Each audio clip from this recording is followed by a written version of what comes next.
Good morning, guys. There's my dog today with me, so she might be a little bit painful barking. That's what she does. Ah, I'll be honest with you. It's Thanksgiving weekend. I'm not fully prepared as I would like it to be, but probably not that many people here anyway. So we should be fine. But if you are here, don't hesitate to say hello in the chat. Uh, I was about to say that I'd be brief as much as possible, but as you know, if you know me, it never actually happens. So the only way for me to be brief is to not wait too long for people to join. Again, specifically today, since Thanksgiving weekend, and I don't expect a big audience today. Maybe you'd like to see it next week. Uh, I'll put the link in the beside.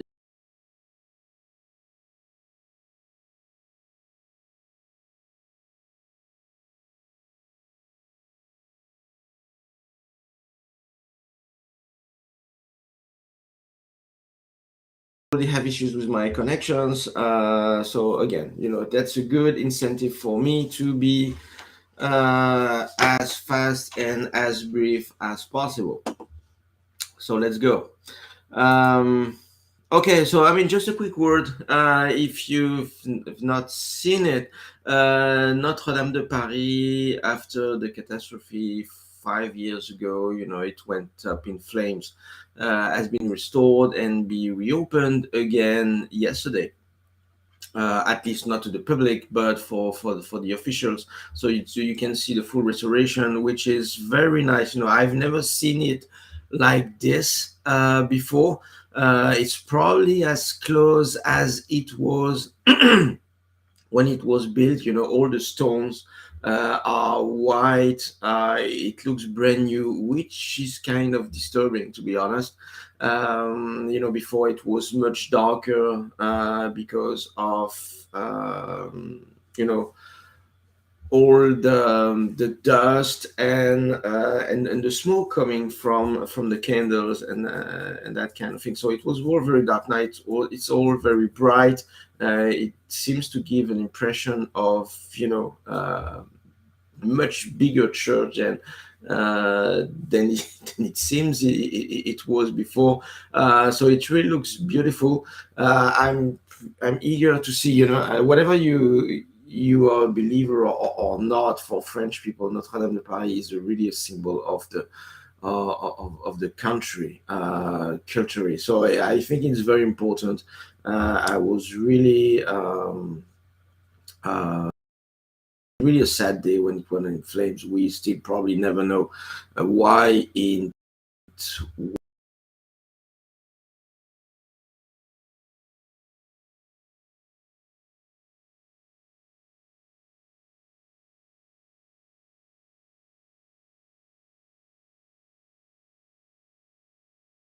long date again, lost connection. So let's go. Let's finish with this. But that was great news. Really happy to see this yesterday. So first, start with the U.S. You've seen the Department of Justice just dropped all federal cases against Donald Trump, which is interesting, whichever side you are, because what this means, it was either nothing against Trump, or it means that the Department of Justice is not independent. And in both cases, this is actually wrong.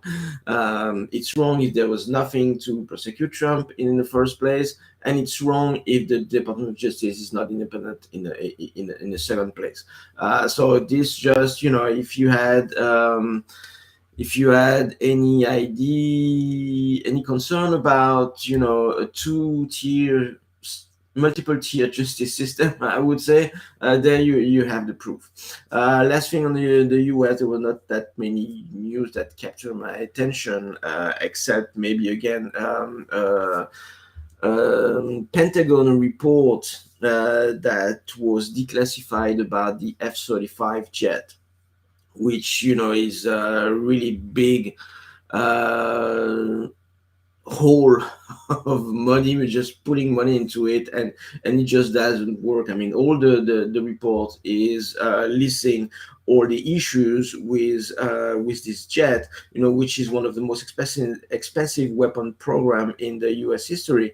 And there are, issues after 6 years of testing. There are maintenance delays, there are malfunctioning weaponry, vulnerabilities. And so the report also says that it has unreliable stealth capabilities, and guns fail to shoot accurately, which is a really big issue, in the current context, geopolitical context, where there are tensions all around the world. So I don't have to remember you, obviously, Ukraine, Iran, China.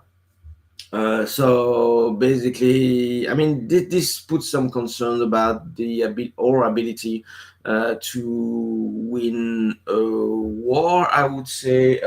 And I don't remember the last time we actually won one. But anyway, because we've been at war for whatever. It's interesting, but it just, I mean, gives you a clue about where the programs, the public programs, I would say, when you have to rely on the private sector and guys like Elon Musk to send things up in air into space. Last time we had to get some people back from space. I believe this was again a public. It was maybe not Musk. I remember that one that was not really publicized, but that was the Russians that got one American back from space. Nobody talked about it. Obviously, it was 6, 7 months ago, maybe.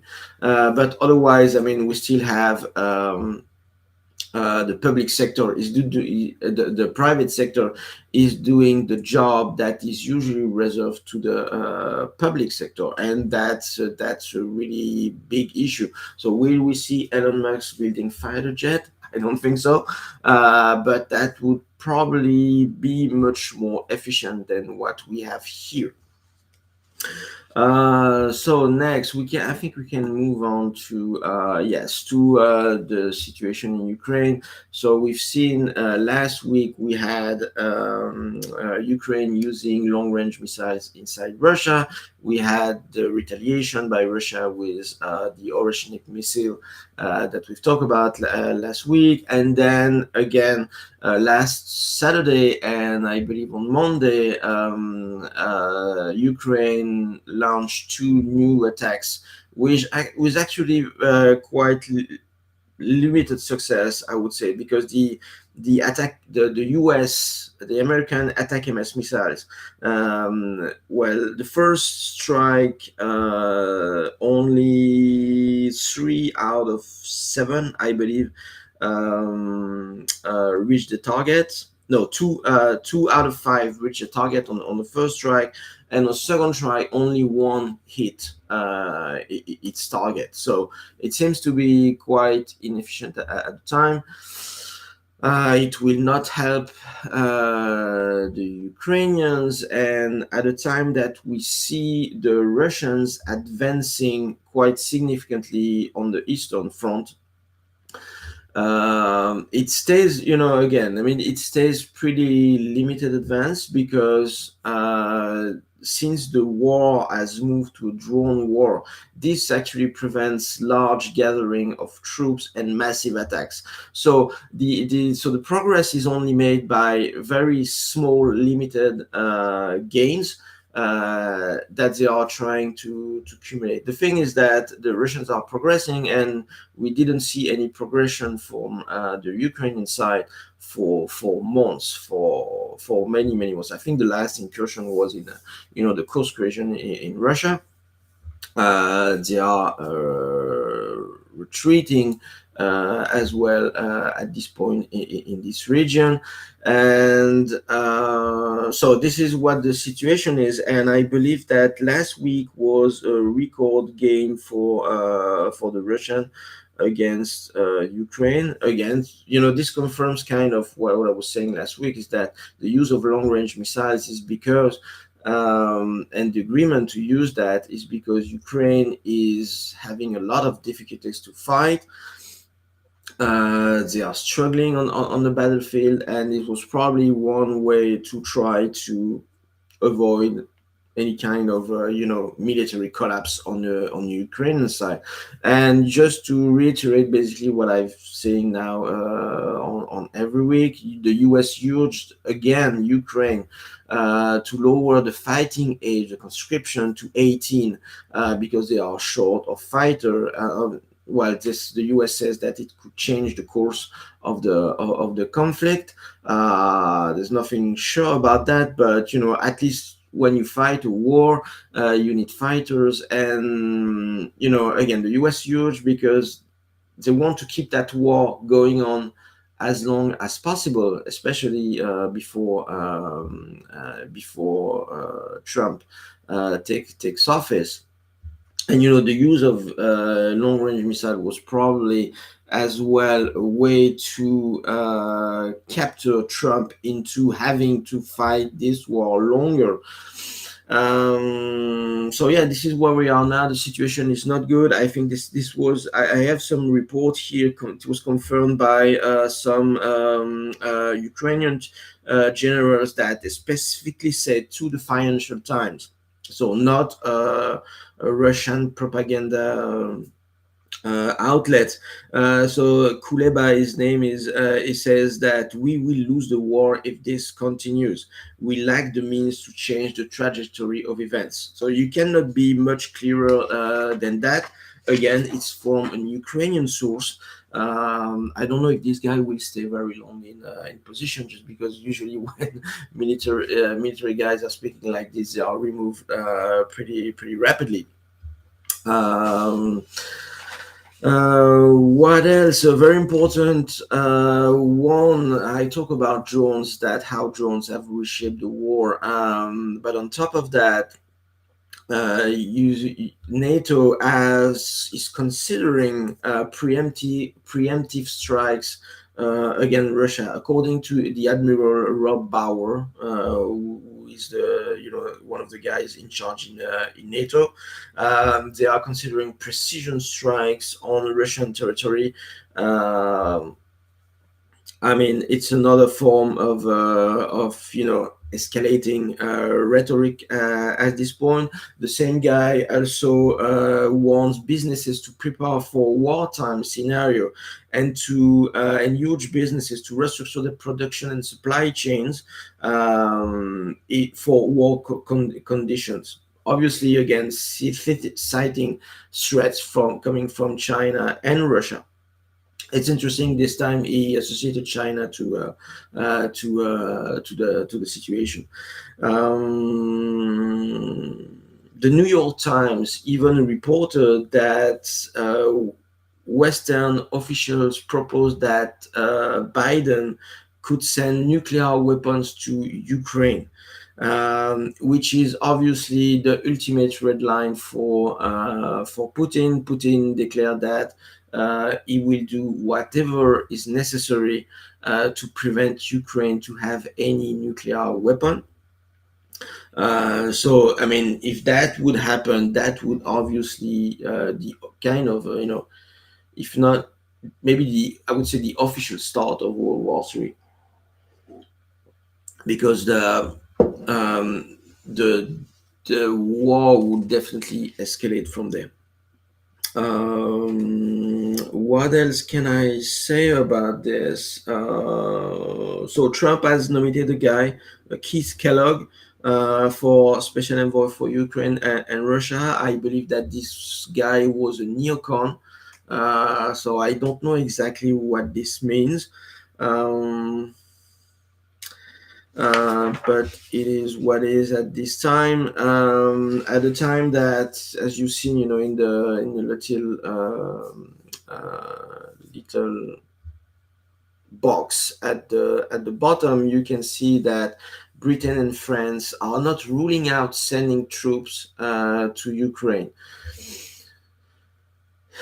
I mean, This is insane because again, that would be effectively make NATO enter the war. I don't believe that Britain and France specifically have the means of their of what they want to do. And this is at the time, they made a poll specifically in France where they say that, but it's global in EU, that 70% of the population do not want to send their citizens, so their fellow citizens, at war for Ukraine, which is kind of schizophrenia position, because at one point they support war for Ukraine to defend itself against Russia, but at the same time they don't want to send any fighters there. I mean, you just can't do both, right? I explained that time and time again. So let's move on. This one, in a couple of news in Eastern Europe. You've seen that protests are going on in Georgia. Why I think it's still important. Georgia, not the Georgia state in the US, Georgia in Europe.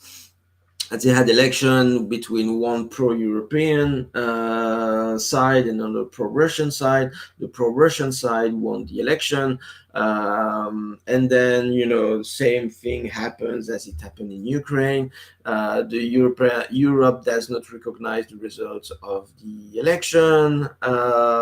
You have kind of protests, and basically that's the kind of blueprint.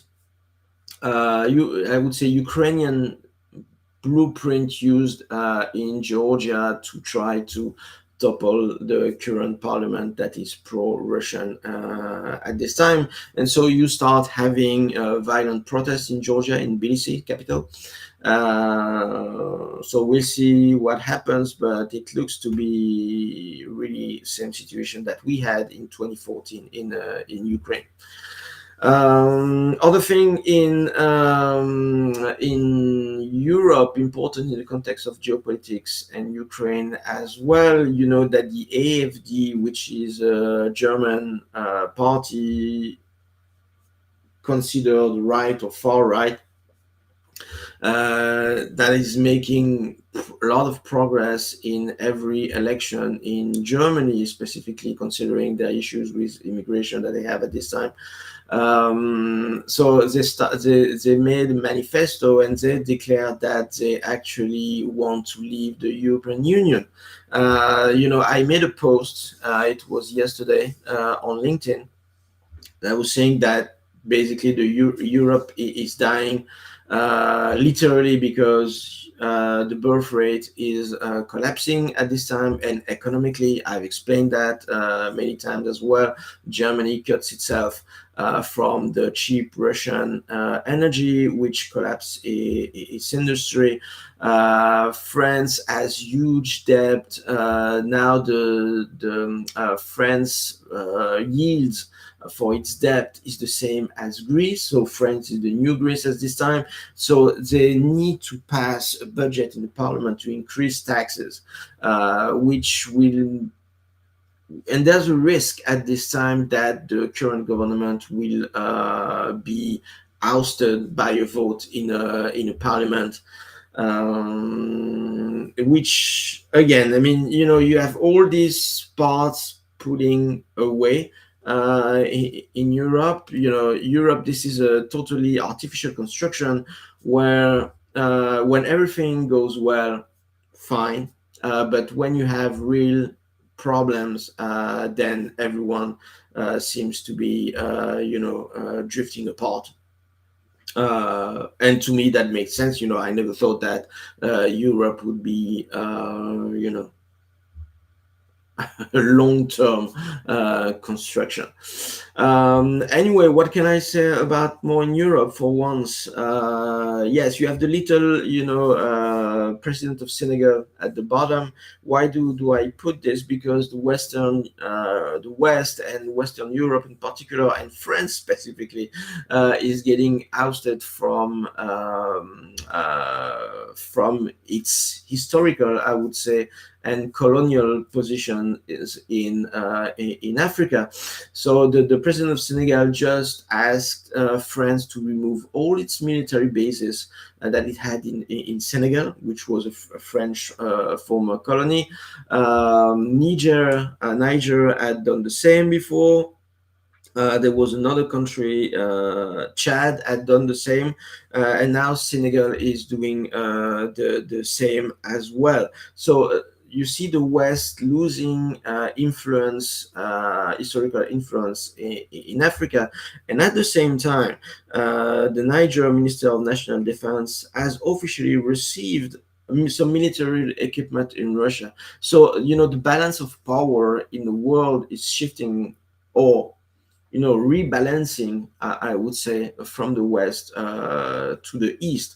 But probably the BRICS, meaning Russia, China, India, and others, will control all the major source of rare earth material, and that will be dependent on that, just like the US today is dependent on China, for instance, for all these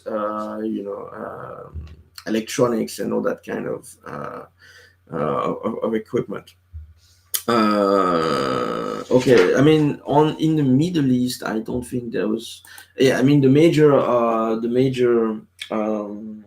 evolution in the Middle East was obviously the ceasefire in between Israel and Lebanon, which the Washington Post, I mean, how insane is this? It was said that it was a gift to Trump. I mean, they just don't understand what actually happened with the election. And so just a little parenthesis. You've seen that mainstream media, mostly left, obviously, such as MSNBC, CNN. They are losing viewers massively because the viewers, most of them, or at least many of them, realize that they've been lied all along. They've been said that they would win the election very easily, and actually Trump won easily. So they've been lying to their audience, but as we can see here, they just cannot stop. So I will end the parenthesis here, to go back to the ceasefire between Israel and Lebanon, which didn't last long because they were breached of the ceasefire very rapidly. So Lebanon says that these are breach of the ceasefire, when Israel says they are enforcing the ceasefire. So make it what you want. It is what it is at this time. There are situations developing in Syria with terrorists that are actually supported by some Turkish elements trying to enter Aleppo in Syria, and probably with the long-term objective, which is still the one that was before in Syria, which was to topple Bashar al-Assad from its position. Again, this is a pro-Russian government, so it's part of the war of influence between the two sides. What else? What can I say? Maybe we can move on to economy right now. Yes. So we'll start the economy with a funny thing. What is funny in this picture? This guy in the middle is, I have no idea how to pronounce it, to be honest, but this is Liu Liang, maybe. Who is this guy? This guy is the former chairman of the Bank of China, who has been sentenced to death for corruption and illegal activity. I mean, specifically, he was found guilty of accepting bribes over 121 million yuan, which represents about $17 million, and illegally issuing loans to some companies. I mean, Obviously, China is an authoritarian regime. It's a little bit too much of accountability, but I think that here on our side, we would need a little bit more of accountability when we have, guys like Bernanke and all the guys that propelled the crisis in 2008 um, receive Nobel prizes. I mean, basically, they are rewarded for what they do. I won't mention again, the ones like Pelosi, insider trading and all that kind of stuff. So I thought it was kind of funny to show you this. So you've seen that we had some numbers again on inflation, which is rising again. And again, I mean, it's the nightmare of the Fed. All three inflation metrics are on the rise at this time. The CPI, the PCE, and the PPI inflation are rising at the same time. So again, this questions the decision of the Fed to cut by 50 bips in September, 25 bips again in November, October, and the likely scenario in December is still 25 bips. So I mean, yes, the US will pay the debt with inflation. That's exactly what it means. However, gas prices. I mean, this is a really welcome news for Americans that the gas prices is down over the last weeks. I mean, this, so for me here in South Carolina, this is two. I paid it yesterday, $2.65, which is a number that I had not seen maybe maybe since Biden took charge in 2021. So that's a good news, but at the same time, it's an indication of recession. The oil price is oriented mostly down at this time because of the negative outlook of the world economy, and that's what is driving, in my opinion, the price of oil at this time. And at the same time, we are not short of oil anyway. There are oil fields that are found very regularly. So there's Yes, I mean, this put pressure on oil. I'm trying to choose my words here, just for not anything to be construed as an investment advice. I'm not allowed to do that. The regulator would not be very happy. So that's why sometimes I'm trying to choose my words. The second chart is the downward revision about the industrial production.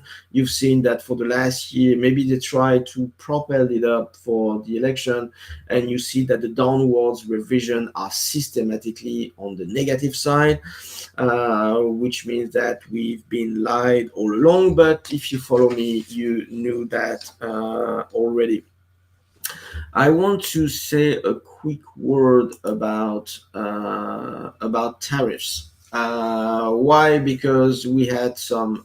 Maybe I can do that. Well, I mean, for you to see the little chart on the right. So Trump is ready and is threatening some countries to use tariffs to rebalance, the cross-border the trade, specifically with Mexico, with Europe, and other countries. But the reason that I mentioned Mexico is that and Europe is that Mexico has already kind of caved at this time. So Trump attached the tariff to specifically to illegal immigration and to drug business control from the Mexican side. And Mexico has already kind of caved to this threat because the president of Mexico has already accepted to take back the illegal immigrants that the next administration will send back to Mexico. So that's a positive. On the European side, similar situation, not on immigration but on trade, where you had Christine Lagarde, the head of the BCE. No, how do you call this in English? I need to put the words into the letter in the right. The European Central Bank, the ECB. Yeah, European Central Bank has said that Europe should buy more U.S. goods to more balance, the trade balance between U.S. and Europe. So, in order not to get hit by tariffs, and the couple of charts that you have here on the right, these are Texas surveys on different sectors. You have, Texas Federal Survey on manufacturing, on services and retail that are all going up. So obviously these are not numbers, actual numbers. These are surveys, these are outlooks for the futures, but that's basically the impact of the Trump election, where everyone business side is feeling more comfortable and more optimistic about the future. um, What else? No, I wanted to do a quick part of currency debasement. It might not be useful. I've talked about this so many times already. So the equity markets making new high yesterday. Yesterday. That's correct. All equity markets oriented positively at this time. Volatility being crushed.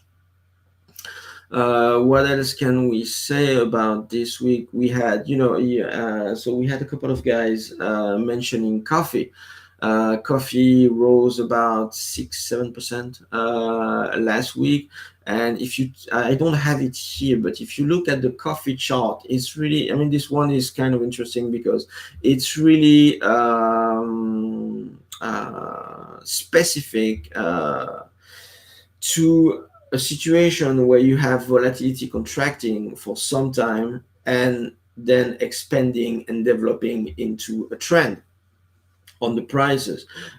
This is, so the analogy I would use for that, and this kind of work very often like this, is that when you have volatility being compressed for quite some time, it works like a spring. Basically, you compress it, and then when it unleashes, then you have kind of a decompression, volatility expansion, the spring expanding at this time, and a trend developing. And this is really typical of that kind of situation, what's happening on coffee right now. So that's it for my friend Attilio. You have it now. So again, everyone seems to be piling up into the U.S. equity market. At this time, we had 48 billion already piling up to the U.S. equity market. It's twice as much as 22 and 23 combined at this time. That's a lot of money that is coming into the U.S. equity markets, and you can see as well that now the S&P 500 is represent 46% of the world GDP, the market cap. So that's basically there's the US and the rest, right? And again, I've shown that specifically between the US and Europe, I believe it's in the same post that I posted last 2 days ago, maybe. Yes, it was on. No, it was yesterday, about Europe is dying again. What it showed is that So the part of euro has been transferred a significant part of euro in international trade has been transferred to the US. So people are leaving Europe, and you see on the equity markets, if you look at the, maybe I have it here, let me check. Yes, I have it here, and I will. I didn't even remember that I had put this. So you see, the yellow ellipse, where you see that the part of euro is dropping, and is some of it, very little part of it, is going to the yuan, the renminbi. Uh, but a lot of part of it is going to the US dollar. So investors are going away from Europe and are reinvesting elsewhere. Very big part is being reinvesting in the US, major Western market country. So don't forget to keep in mind that this is data from Swift. So everything that is not using the SWIFT system is not taken into account. For instance, the trade between Russia and China, for instance. You know that Russia is out of the SWIFT system. It might not be very big, but just something to keep in mind, that the picture that you see here is not complete, but it definitely gives some clues. So again, you see euro part in interest rate going down, and what you see here, since it was, let me hide this to see this before, since the beginning of October, when it started becoming obvious that Trump would win the election, that's what some call the Trump trade.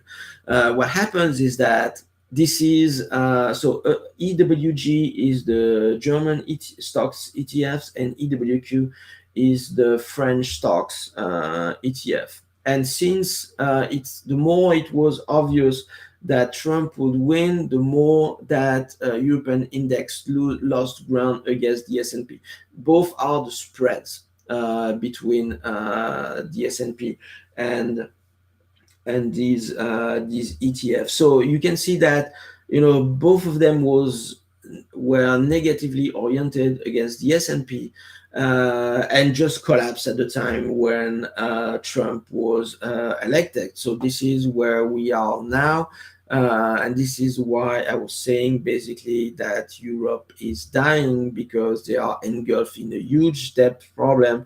They don't have access to cheap energy for the German industry, which was the one pulling Europe, actually. And now, so investors are leaving Europe to the US, which again contributes to that kind of situation where everyone is piling up into the US stocks. That being said, so this is the S&P made new highs yesterday. At the same time, volatility was crushed, unsurprisingly. What else can we say here? We have gold. So you saw that gold was smashed at the beginning of November around the Trump election. It recovered, and then was smashed again at the beginning of this week, just to go flat slightly up over the last couple of days. We seem to be in a consolidation period. I would say that the markets want to know more about what's coming next from the Trump administration, specifically in terms of deficit, in terms of debt control. We might be in a situation anyway where the debt is not controllable anymore. So I believe that this will define the future of gold in the next months. Next, we have our Jim Cramer. I mean, this guy is the best, definitely. In January, so yes, in January 2023, say Bitcoin is phony, is a scam. You should never buy it. But since he said that, I mean, I think that yes, since he said that Bitcoin rose 450% from that point. And on 22nd of November, finally, Jim caved and said, yes, Bitcoin is a winner. And guess what? The next day, Bitcoin was correcting, not crashing, but correcting. Today we are at, I checked this morning, 97, 96 maybe. So we're still, around the higher side. I think the 100,000 mark is kind of a psychological barrier that will have to be crossed at some point. What was interesting is that I don't have here, but what was interesting, I've seen on Twitter, there was a guy that posted the video of the price action when Bitcoin crossed the 10,000 mark. And once it crossed, I mean, it went up and never looked back. It was really an insane video. Maybe I should have brought it here. But that was cool. So this is where we are on Bitcoin. Again, everyone is piling up into this. There is much greater awareness than it used to be. Even only a year ago. And I think that the 100,000 mark would be something that will be largely spoken about in media, again bringing more awareness to it. So we can hope to have kind of an interesting tailwinds for this. Again, I need to put, this is not an investment advice. This is information only. Okay, and last one was oil. I've mentioned oil already.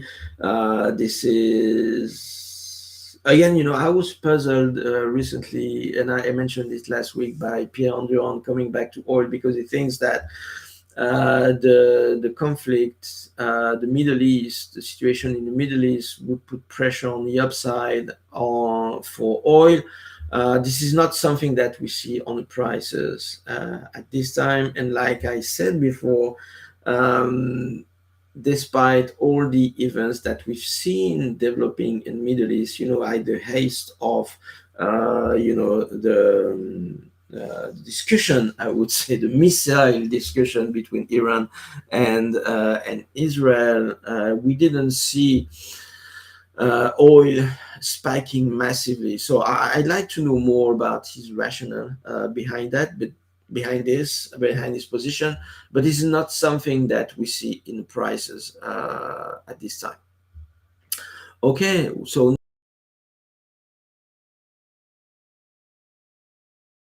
shortest one I made so far.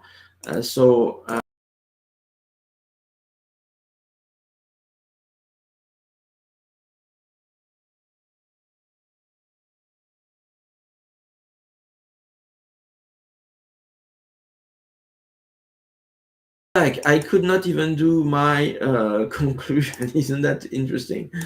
So 45 minutes, 43 minutes. Thank you for joining again. What is this? Why can I not? Okay, whatever. Thank you for joining again. For those who were here on Thanksgiving weekend.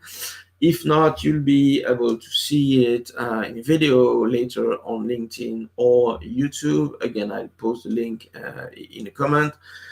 So I won't keep you much longer than this. Enjoy your weekend. Enjoy your family. Have fun.